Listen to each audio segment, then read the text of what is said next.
Hello. Good hello. Evening sir. Good evening बच्चे। हुनर तुमने फर्स्ट लेक्चर लगा लिया था अब? Yes sir. ओके, समझ आया फर्स्ट लेक्चर? हाँ जी सर, आ गया। ओके। मैंने वर्क डन कैलकुलेट करना सिखाया था, वर्क डन कैलकुलेट करना आ गया आपको ना पूरा, है ना?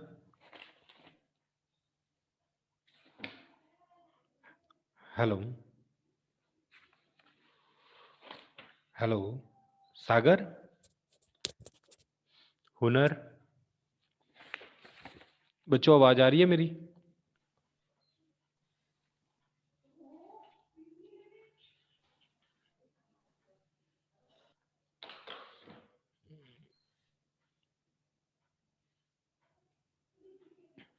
ओके बच्चे, लेक्चर अटेंड कर लिया था सागर आपने? यस और no? Yes. Okay, very good. Hunar आपने बच्चे अटेंड हो गया था ना लेक्चर आपका? तो बच्चों आगे स्टार्ट करते हैं। आपको याद होगा कि लेक्चर के अंदर हमने क्या कुछ किया था। एक्चुअली ये हमारे पास जो चैप्टर है बच्चों, थर्मोडायनामिक, इस चैप्टर के अंदर हमने क्या पढ़ना है? हीट की इंटर कन्वर्जन पढ़नी है। हीट की इंटर कन्वर्जन का मतलब क्या है? हीट को वर्क में कन्वर्ट करना है, वर्क को हीट में कन्वर्ट करना है। जैसे example steam engine, steam engine की हीट जो होती है, जब वो इंजन स्टीम से क्या किया जाता है, मैकेनिकल वर्क होता है। तो ये हमारे पास थर्मोडायनामिक के अंदर टॉपिक है।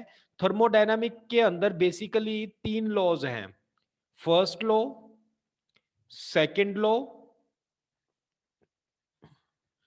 And third law. ये बच्चों सॉरी जीरोथ लॉ, ये तीन लॉ हैं। ये बेसिकली एक्सपेरिमेंट से ये तीन लॉज बने हैं।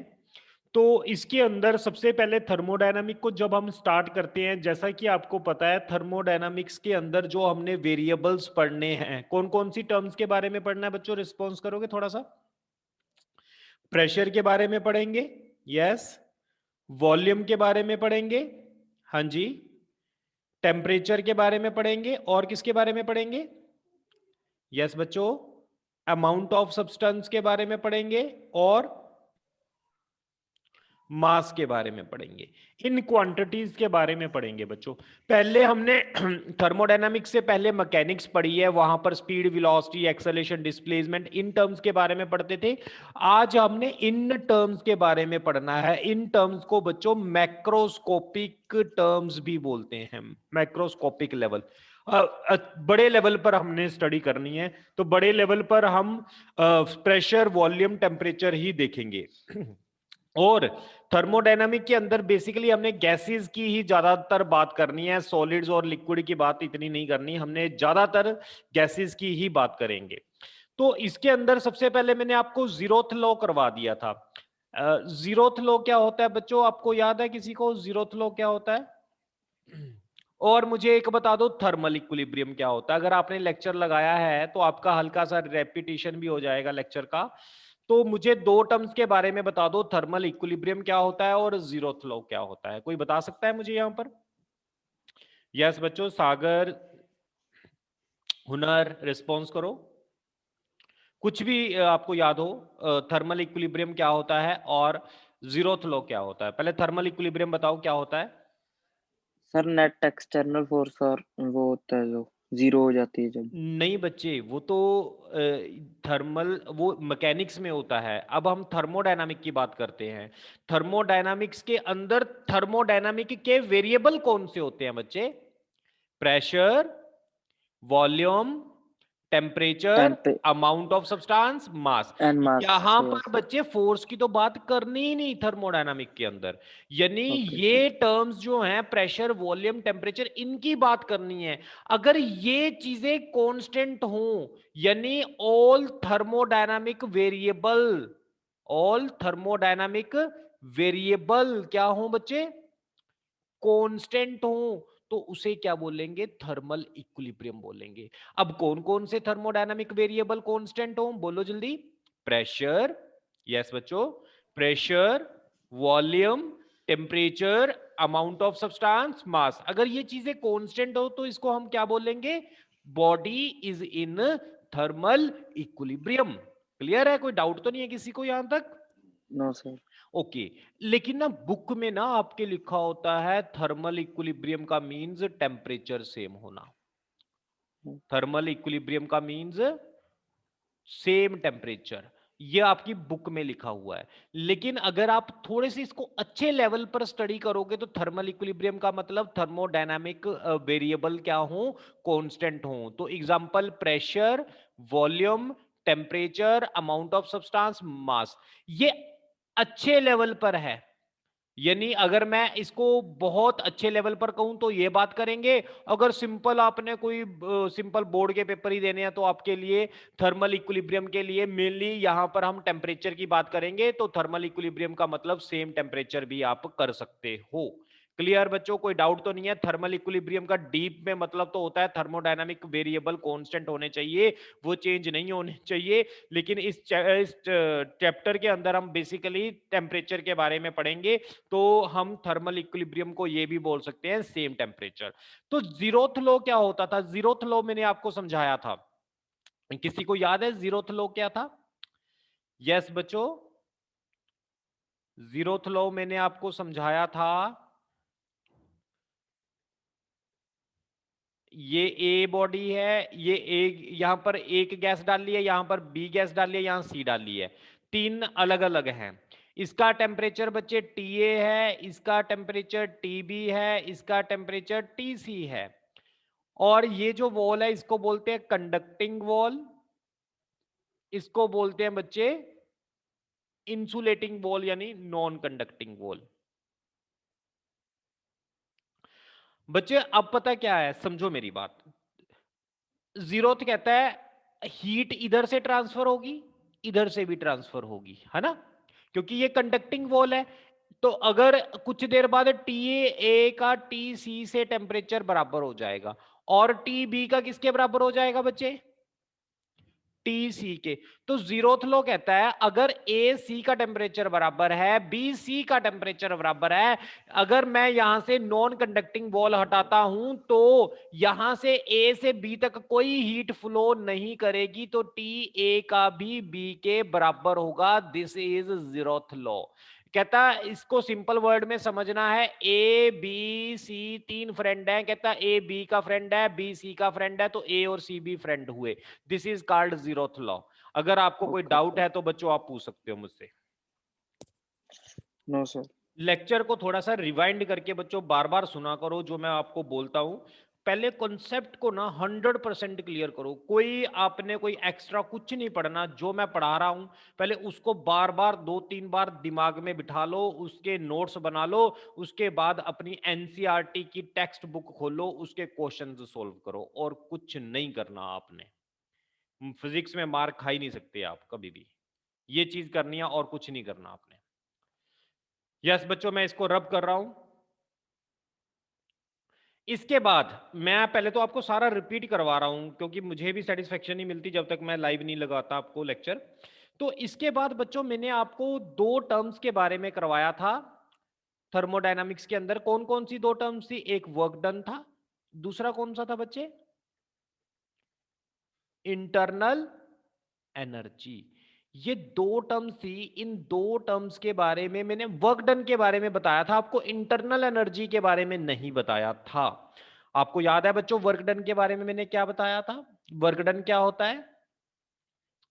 वर्क डन क्या होता है? फोर्स इनटू डिस्प्लेसमेंट होती है। इसमें तो किसी को कोई दिक्कत नहीं है? हाँ जी बच्चों, थोड़ा रेस्पॉन्स किया करो। Work done is equal to force into displacement होती है, इसमें तो कोई दिक्कत नहीं है आपको। यहां पर वर्क बच्चों किस किस का फंक्शन है? फोर्स का, एंड किसका फंक्शन है? यस, वर्क किसका फंक्शन है? फोर्स एंड डिस्प्लेसमेंट का फंक्शन है। अब बच्चों बात मैं आपसे करूं कि इस चैप्टर में ना तो मैंने फोर्स के बारे में पढ़ना है, ना मैंने डिस्प्लेसमेंट के बारे में पढ़ना है, तो मुझे वर्क किस फॉर्म में लेकर आना पड़ेगा? कोई बता सकता है? हुनर, सागर? यस बच्चों, यहां पर वर्क मुझे किस फॉर्म में लेकर आना पड़ेगा? यस बच्चों, सागर हुनर कहां चले गए? हेलो। Yes sir. हाँ हाँ, कहाँ चले जाते हो आप? खाने भी नहीं चले जाते हो कहीं? नहीं सर, आपकी आवाज बीच बीच में आनी थोड़ी सी, कई अच्छा, बार। ओके ओके अभी ओके। आई थी। ठीक ठीक ठीक, फिर तुम ना मैसेज कर दिया करो, अगर बीच में आवाज कटती है ना मुझे मैसेज कर दिया करो।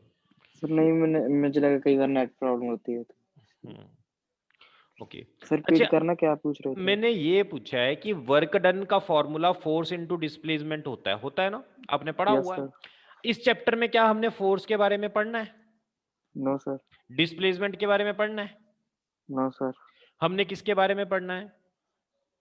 सर वर्क के बारे में। ना, प्रेशर के बारे में, सर वॉल्यूम, प्रेशर के बारे में, सॉरी, मास के वॉल्यूम, बारे में, प्रेशर के, टेम्परेचर के बारे में। हाँ। तो वर्क को मुझे किसकी फॉर्म में कन्वर्ट करना पड़ेगा? सर प्रेशर और वॉल्यूम की। आप ये कह दो थर्मोडायनामिक वेरिएबल में कन्वर्ट करना पड़ेगा, यस ठीक है सर, ना? थर्मोडायनामिक। हाँ, तो उसमें कन्वर्ट करने के लिए मैं आपको क्या करवा रहा हूं वो समझो। इसके लिए मैंने एक यहां पर पिस्टन कंसीडर कर लिया। वैसे जो मैंने रिकॉर्डेड लेक्चर भेजता हूं उसमें आपको इतनी अच्छी चीजें क्लियर नहीं होती ना, लाइव लगाने से ही आपको क्लियर होती हैं। ये मैंने हीट दी इसको ऐसे, तो यहां पर ना पिस्टन लगा हुआ बच्चे ऐसे, ये पिस्टन लगा दिया मैंने ऐसे।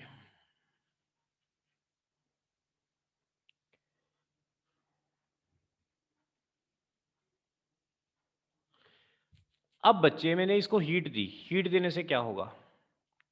ये पिस्टन ऊपर चला जाएगा थोड़ा सा, है यस ना? सर। कितना डिस्प्लेसमेंट होगी इसमें? dx। अब तुम्हें पता है प्रेशर किसके इक्वल होता है? Force upon area. तो फोर्स किसके इक्वल हो जाएगी? Pressure into pressure into area. Area. तो मैं वर्क डन में लिख रहा हूं फोर्स की जगह प्रेशर इनटू एरिया। कोई डाउट है यहां तक? No sir.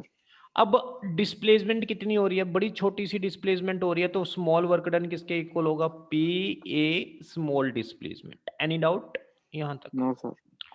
अब अगर मैंने टोटल वर्क डन निकालना तो मुझे क्या करना पड़ेगा? इसको इंटीग्रेट करना पड़ेगा। इधर वर्क डन W आ गया। ये एरिया इनटू डिस्टेंस क्या होता है बताएगा कोई? ये होता है वॉल्यूम। ये आ गया इनिशियल वॉल्यूम, ये आ गया final volume is equal to PdV। तो वर्क डन का फॉर्मूला क्या हो गया बच्चे? वर्क डन का फॉर्मूला क्या हो गया हमारे पास? Pressure into volume. Pressure into change in volume. ठीक है।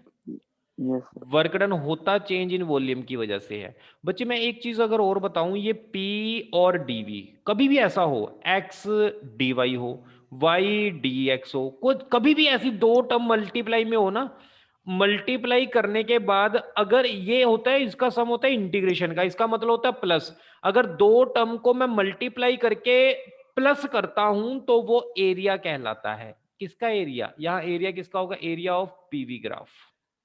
इसको बोलेंगे एरिया ऑफ पीवी ग्राफ। कोई डाउट है तो आप पूछो। इसके मैंने आपको न्यूमेरिकल्स भी करवाए थे, आपको याद है? वर्कडन के पीडीबी के, वर्कडन के एरिया ऑफ पीवी ग्राफ के, याद है किसी को? Yes sir. Okay, very good. तो मैं बच्चे इसको रब कर रहा हूं, रब करने के बाद आगे चलते हैं। कर दो रब। Yes sir. ओके, ये मैंने न्यूमेरिकल नहीं मैं आपको करवा रहा क्योंकि मैंने आगे नया टॉपिक भी करवाना है। ये मैंने अब तक वो काम करवाया बच्चों जो आप कर चुके थे लेक्चर 1 में। अब मैं लेक्चर 2 की बात कर रहा हूं। लेक्चर 2 के अंदर मैं स्टार्ट कर रहा हूं, हमारा टॉपिक है इंटरनल एनर्जी का। बड़े ध्यान से समझनी है बच्चों, इंटरनल एनर्जी क्या होती है। सागर बच्चे, आवाज आ रही है मेरी तुम्हें? हेलो सागर।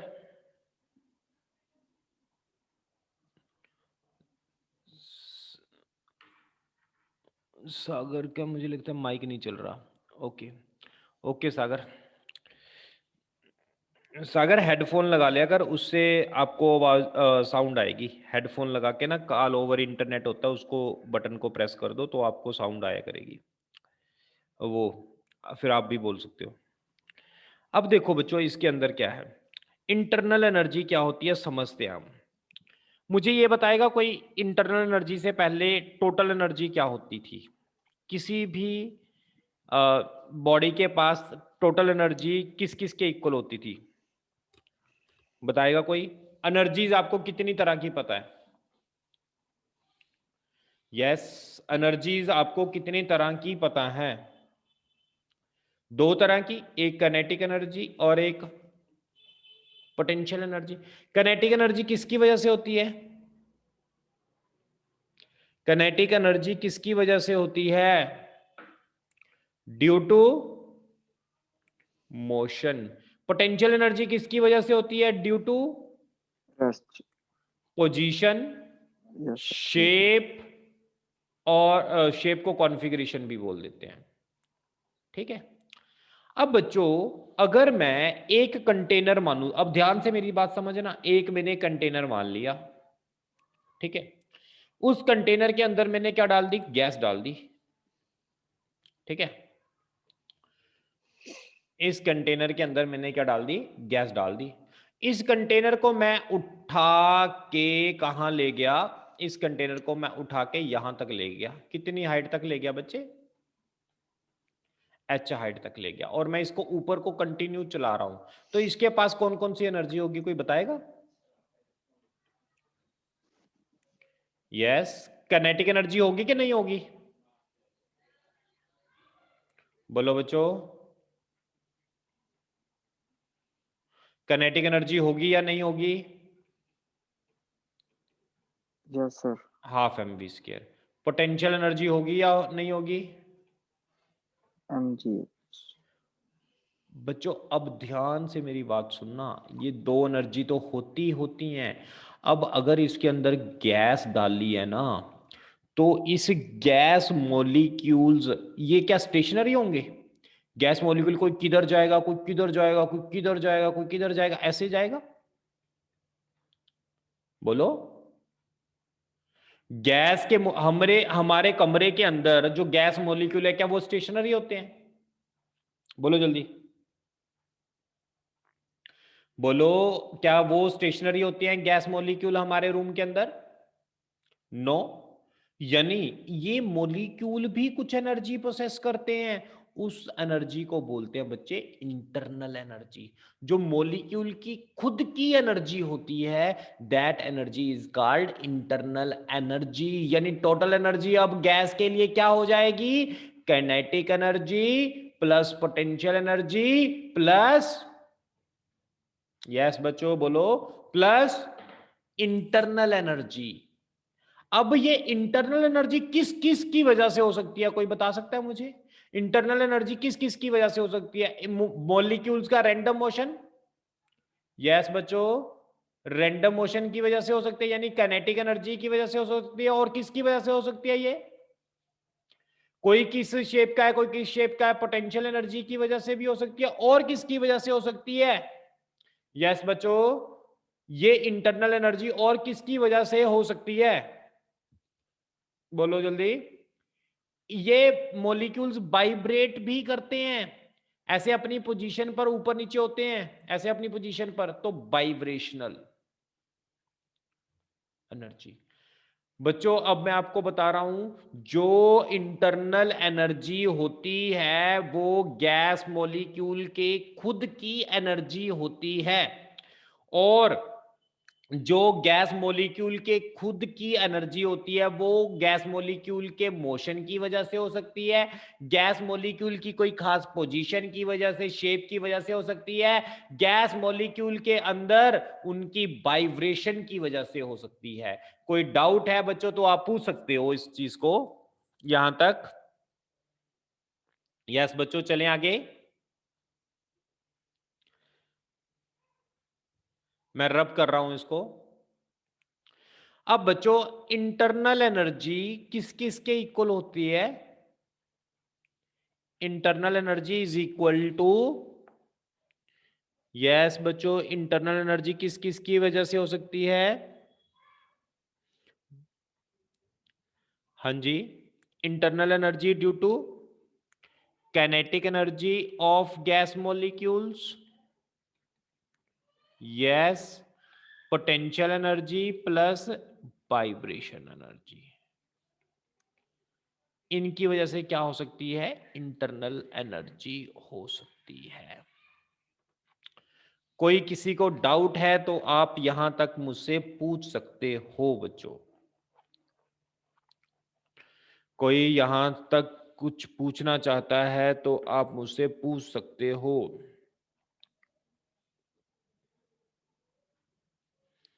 अगर कोई डाउट नहीं है तो मैं फिर आगे चल रहा हूं बच्चों, अगर आपको कोई डाउट नहीं है तो मैं फिर आगे चल रहा हूं।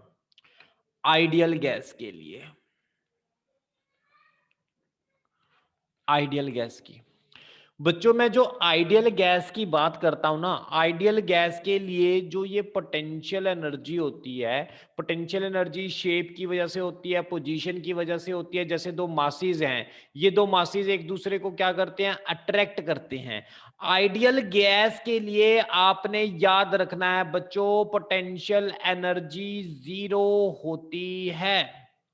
आइडियल गैस के लिए बच्चों आपने याद रखना है कि पोटेंशियल एनर्जी 0 होती है, क्योंकि हम आइडियल गैस में ये मानते हैं कि गैस मॉलिक्यूल आपस में एक दूसरे को अट्रैक्ट नहीं कर रहे।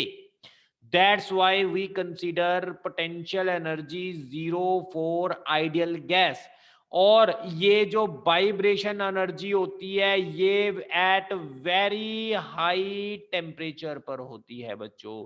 यहां तक दो चीजें बताओ आपको क्लियर हैं कि नहीं है। इंटरनल एनर्जी के अंदर गैस मॉलिक्यूल्स के अपने खुद की एनर्जी होती है, और वो काइनेटिक एनर्जी भी होती है, वो पोटेंशियल भी होती है, वो वाइब्रेशन भी होती है। लेकिन अगर मैं आइडियल गैस मानूंगा तो आइडियल गैस में मॉलिक्यूल एक दूसरे को इंटरेक्ट नहीं करते, जिसकी वजह से हम उसकी पोटेंशियल एनर्जी को 0 मान लेते हैं। वाइब्रेशन एनर्जी को हम हाई टेम्परेचर पर मानते हैं। तो इंटरनल एनर्जी किसके इक्वल होगी बच्चों, कोई बता सकता है?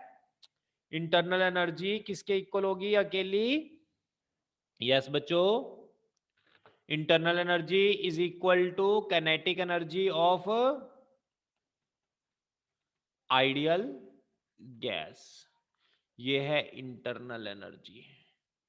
इंटरनल एनर्जी किसके इक्वल होगी, kinetic energy of an ideal gas. कोई डाउट है बच्चों तो पूछ सकते हो, नहीं आगे चले। यस बच्चों, एनी डाउट? मैं इसको रब कर रहा हूं बच्चों, इसको रब कर रहा हूं मैं। इंटरनल एनर्जी का बाय एक्सपेरिमेंट्स, इंटरनल एनर्जी का जो फॉर्मूला होता है वो N/2 FR/dt होता है। ये आप लिख लो बच्चों,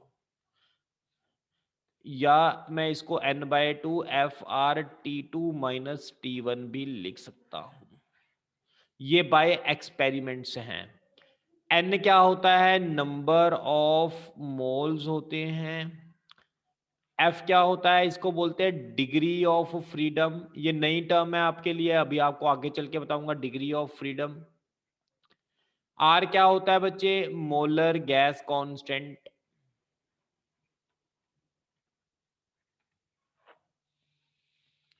यस बच्चों, यहां तक क्लियर आपको इतना? हुनर क्लियर है, समझ आ रहा है बच्चे? हुनर,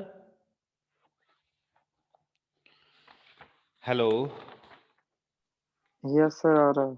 ओके बच्चे, अब मैं आपको इंटरनल एनर्जी कैलकुलेट करनी सिखा रहा हूं। ये फॉर्मूला इंटरनल एनर्जी का कर लिया, अब हम इंटरनल एनर्जी कैलकुलेट करनी सीख रहे हैं बच्चे। मैं इसको रब कर रहा हूं। अगर मैं इंटरनल एनर्जी की बात करूं, मेरे पास एक क्वेश्चन है बच्चे, ये मेरे पास ग्राफ है, इधर P है इधर V है। यहां पर मैंने एक ग्राफ बना दिया, ए बी मैंने एक कर्व बना दी। इस प्रेशर, यहां पर प्रेशर को P0 बोलते हैं, वॉल्यूम को V0 बोलते हैं, यहां पर वॉल्यूम को 2V0 बोलते हैं। इंटरनल एनर्जी ए से बी तक हमने पता करनी है कि क्या होगी। इसका जो टेम्परेचर है बच्चे T0 दिया हुआ है।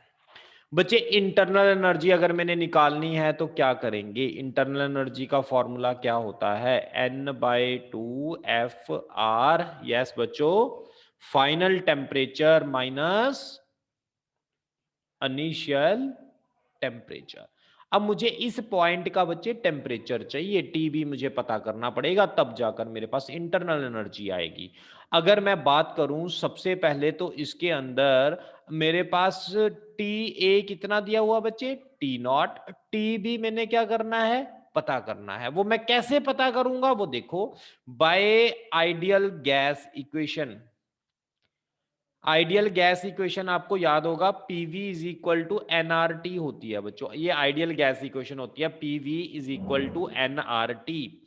अगर बच्चों मैं इसमें ऐसे लिख लूं, PV upon T is equal to, एक मिनट बच्चों, इसको मैंने, अब आप ये देखो, एनआर तो कांस्टेंट होता है, P V upon T is equal to constant हो गया। यहां तक कोई डाउट है तो आप पूछ सकते हो, PV is equal to constant. अब बच्चे ये मैंने जो फॉर्मूला लगाना है, ये फॉर्मूला मैंने इस पॉइंट पे लगाना है, इस पॉइंट पे, ए पॉइंट पे। अगर मैं ए पॉइंट पे ये फॉर्मूला लगाऊंगा तो क्या होगा? प्रेशर कितना है ए पॉइंट पे बच्चे? Yes, P not. वॉल्यूम कितना है ए पॉइंट पे बच्चे? We not. टेम्परेचर कितना है ए पॉइंट पे बच्चे? T not. बी पॉइंट पे कोई बताएगा प्रेशर कितना है बी पॉइंट पे? P not.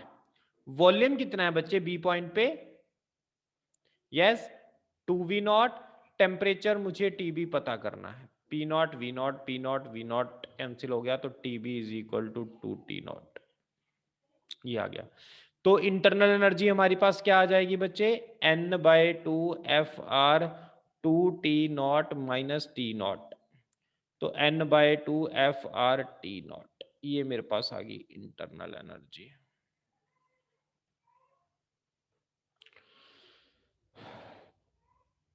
यस बच्चों, नोट कर लो फटाफट। इसके बाद मुझे आप एक क्वेश्चन करके दिखाओगे, इसको मैं रब कर रहा हूं। इसके बाद आप एक मुझे क्वेश्चन करके दिखाओगे, मैं इसको रब कर रहा हूं। ये वाला क्वेश्चन है, ये पी है, ये वी कर्व, पीवी कर्व है। ए से बी, बी से सी, ए से बी, बी से सी, सी से डी, मैं ऐसे जा रहा हूं।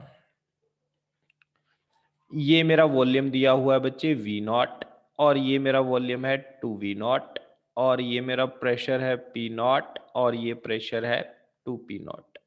मुझे बतानी है इंटरनल एनर्जी ए से बी, इंटरनल एनर्जी बी से सी, इंटरनल एनर्जी सी से डी, इंटरनल एनर्जी डी से A, internal energy A B C D A, ये बतानी है मुझे। सॉल्यूशन।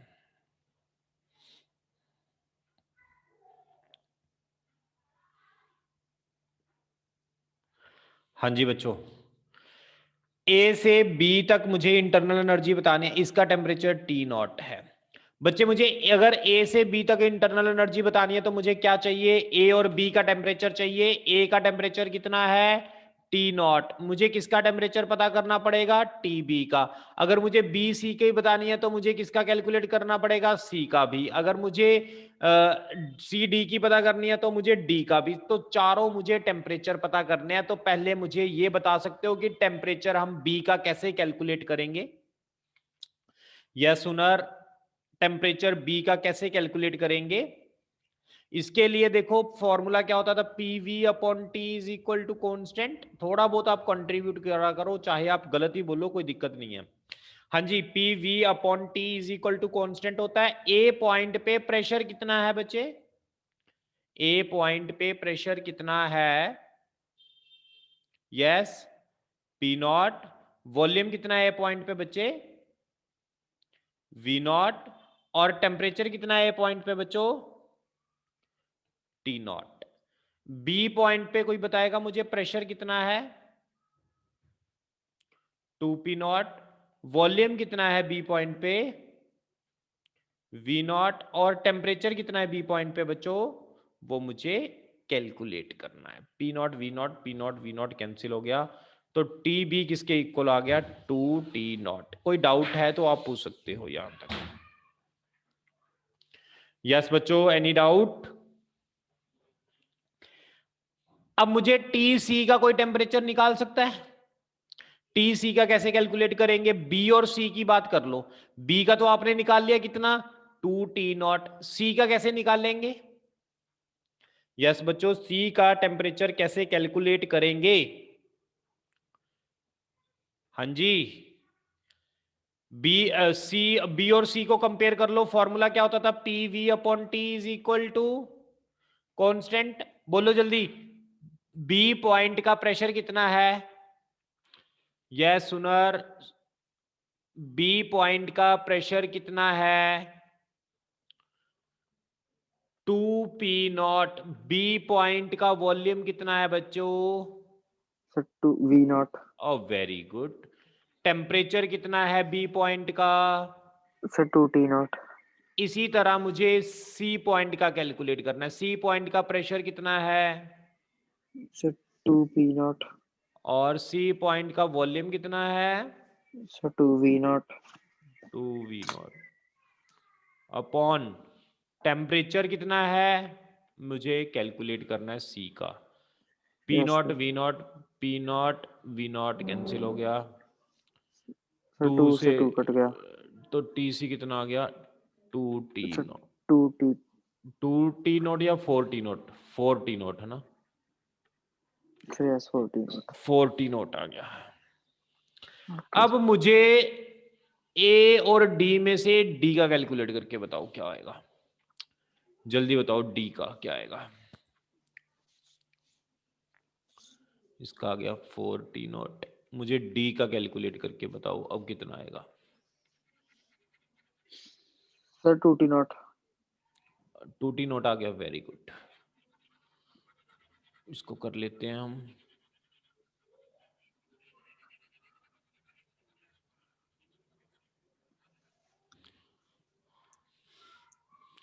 हमने किसका निकालना है, पॉइंट डी का। तो ए और डी को कंपेयर कर लो। ए और डी के अंदर ए का प्रेशर कितना है, P0, वॉल्यूम कितना है, V0, टेम्परेचर कितना है, T0। डी पॉइंट की बात करूं मैं, इस वाले पॉइंट की, तो प्रेशर कितना है, P0, वॉल्यूम कितना है, 2V0, और टेम्परेचर कितना है वो मैंने कैलकुलेट करना है। और टेम्परेचर आ गया 2T0। अब बच्चों हमने तो सिंपल सी बात करनी है, हमें क्या चाहिए, इंटरनल एनर्जी। इंटरनल एनर्जी मुझे ए से बी कोई बताएगा कितनी होगी। इंटरनल एनर्जी ए से B F/2 T B minus T A. बोलो जल्दी, मुझे इंटरनल एनर्जी अगर ए से बी निकालनी है, F/2 बी पॉइंट का टेम्परेचर कितना है, बोलो। बी पॉइंट का टेम्परेचर कितना है बच्चों, 2T0। ए पॉइंट का टेम्परेचर कितना है बच्चों, T0। तो ये कितनी बन गई, F/2 कोई डाउट है तो पूछो। यस, मुझे बी सी की निकाल के बताओ एनर्जी कितनी होगी। इंटरनल एनर्जी बी सी की कितनी होगी, F/2 टेम्परेचर कितना है सी पॉइंट का बच्चे, 4T0। बी पॉइंट का कितना है टेम्परेचर, 2T0। तो ये कितना बन गया आंसर, F/2 2T0। ये आ गया आंसर। कोई डाउट है? No sir. अच्छा, सी से डी तक निकाल के दिखाना मुझे इंटरनल एनर्जी। सी से डी तक F/2 टेम्परेचर सी का कितना है बच्चे, सॉरी डी पॉइंट का कितना टेम्परेचर है, 2T0। और सी पॉइंट का कितना है, 4T0। फाइनल माइनस इनिशियल करना है, तो इंटरनल एनर्जी कितनी आ जाएगी, ये -F/2 NR इंटू 2T0 ये आ जाएगी। देखना कोई डाउट है तो पूछो।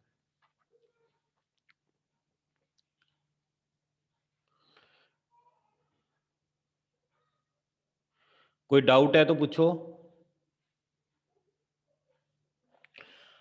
इंटरनल एनर्जी डी से ए तक निकालो कितनी होगी, अपने आप करो ये स्टेप।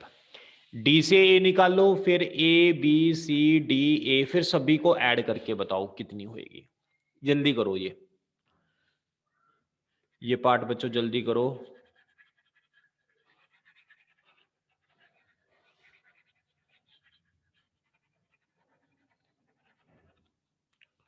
हाँ जी बच्चों, इंटरनल एनर्जी डी ए की कितनी होएगी, बताएगा कोई? डी ए की इंटरनल एनर्जी कितनी होएगी? Yes, F/2 NR। हाँ जी, डी ए की क्या होगी, final temperature minus initial temperature. तो क्या आ गया, F/2 NR T0 का। ए बी सी डी, ए की कितनी होगी, ए से बी, बी से सी, सी से डी, डी से ए। सभी को प्लस करना और मुझे बताना क्या होगा। जल्दी से सभी को प्लस करो और मुझे बताओ क्या होगा।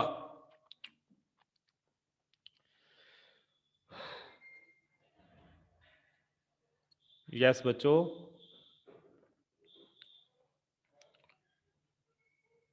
सभी को प्लस करो तो कितना आई इंटरनल एनर्जी। हाँ ओनर, सभी को प्लस करो, ए से बी, बी से सी, सी से डी, डी से ए, तो कितनी आएगी जल्दी से बताओ, कितनी आ रही है इंटरनल एनर्जी।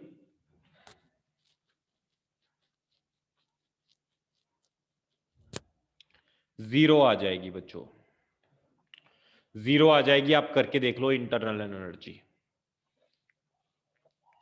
सभी को प्लस करोगे तो इंटरनल एनर्जी जीरो आ जाएगी। तो मैं एक रिजल्ट आपको बनाता हूं यहां पर। रिजल्ट क्या आएगा, result internal energy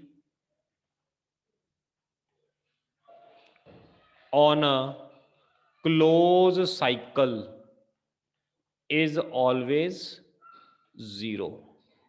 internal energy हमेशा क्लोज साइकिल पर बच्चों जीरो होती है, ये आप लिख लो। इंटरनल एनर्जी यू जो होती है वो क्लोज साइकिल पर हमेशा जीरो ही होती है, इसको आप लिख लो। यस, कोई डाउट है यहां तक तो पूछ सकते हो आप। हेलो हुनर, यहां तक कुछ समझ नहीं आया, सागर कुछ समझ नहीं आया तो आप पूछ सकते हो। मैंने आज बेसिकली आपको इंटरनल एनर्जी के बारे में करवाया है। इंटरनल एनर्जी के अंदर बच्चे, इंटरनल एनर्जी के अंदर मैंने आपको फॉर्मूला करवाया, उसके साथ के मैंने आपको न्यूमेरिकल सॉल्व करवाए। अब आपके कुछ टॉपिक थर्मोडायनामिक के कवर हो चुके हैं, जीरोथ लॉ खत्म हो चुका है, आपका इंटरनल एनर्जी टॉपिक अच्छी तरह कंप्लीट हो चुका है, आपका वर्क डन अच्छी तरह कंप्लीट हो चुका है। अब हमारा अगला जो टॉपिक है वो है हीट और फर्स्ट लॉ। ये टॉपिक मैंने आपको अगला टॉपिक करवाना है, फर्स्ट लॉ। पहले तीन टॉपिक होप आपको सभी को क्लियर हो गए होंगे, zeroth law, internal energy and work done. और बच्चों आपने क्या करना है, जितना का काम करते हो ना उतना का आप मुझे कॉपी में नोट करके अपनी डेली की फोटोग्राफ्स भेजा करो कि मैंने ये काम नोट कर लिया, इसमें चेक कर दो, अगर कोई गलती है तो मैं आपको करेक्ट कर दूंगा। तो डेली का आपने होमवर्क भी मुझे वो डिटेल में सेंड करनी है आपने नोटबुक। ठीक है बच्चे,